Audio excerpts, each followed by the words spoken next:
Hey everybody, welcome to Campus to Contracts. I'm your host, Brendan. I'm joined, of course, by Mason, the sports agent, and from UPenn, from Duke University, from so many universities with such great experience. And I want to know more about how in the heck do you get into sports management from those great universities? Because I think you would want to just do awesome things that have nothing to do with sports. Hey, Brendan. Well, how you get into sports management is pretty simple, honestly. I mean, you have to get, for most of the jobs, you have to get a master's degree, or you can get a law degree, secondary degree after undergraduate. A lot of people get a sports management undergraduate degree, which also helps them get into the door. But specifically to become an agent, you have to get a secondary degree. So either a master's or a law degree will be fine. Doesn't necessarily matter what the subject it's in, as long as you have that second post-grad degree. Post-grad degree is important, but even if you didn't get that, you can still help out with sports management in one way, shape, or form.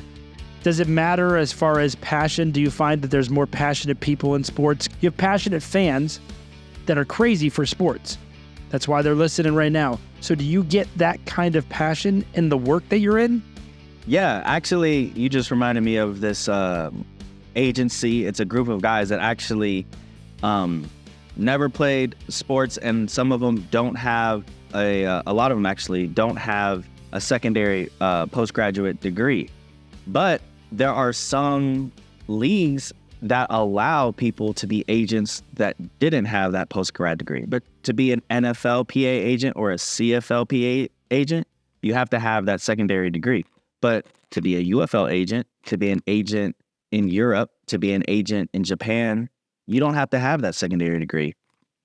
Even for indoor football leagues and other smaller leagues, you don't have to do that.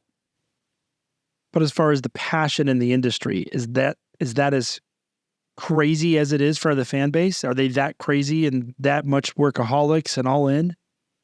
Yeah, they have to be. I mean, honestly, I think it's a lot more work the lower caliber of the league you go, because you're actually fighting for people to get jobs and you have to send out film. When you get a high caliber athlete, a lot of the teams just come to you. It's pretty easy.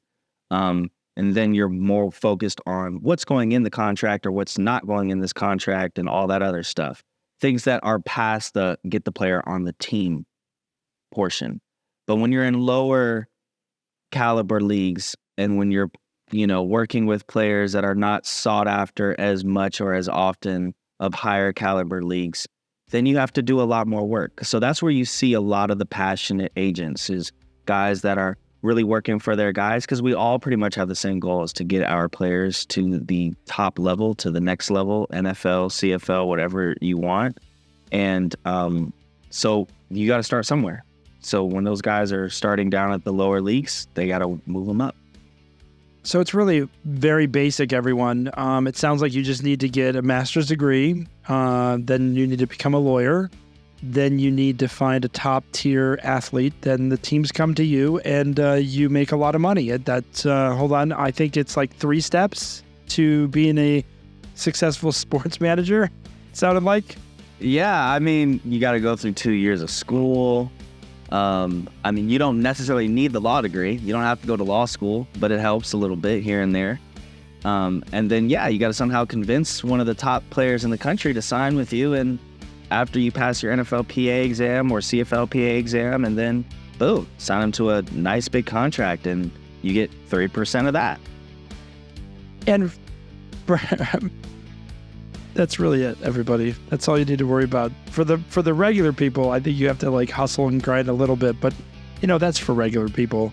Mason here is just, he pretty much walks on water. They just come to him. It's like, it's pretty amazing to watch what he's doing and what he's growing up there.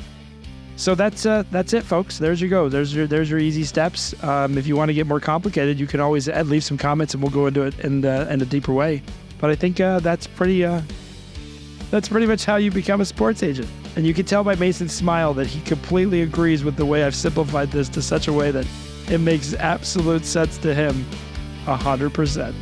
Anyways, tune in next time to Campus to Contracts, where we'll go into more fun aspects of Mason, the sports agent.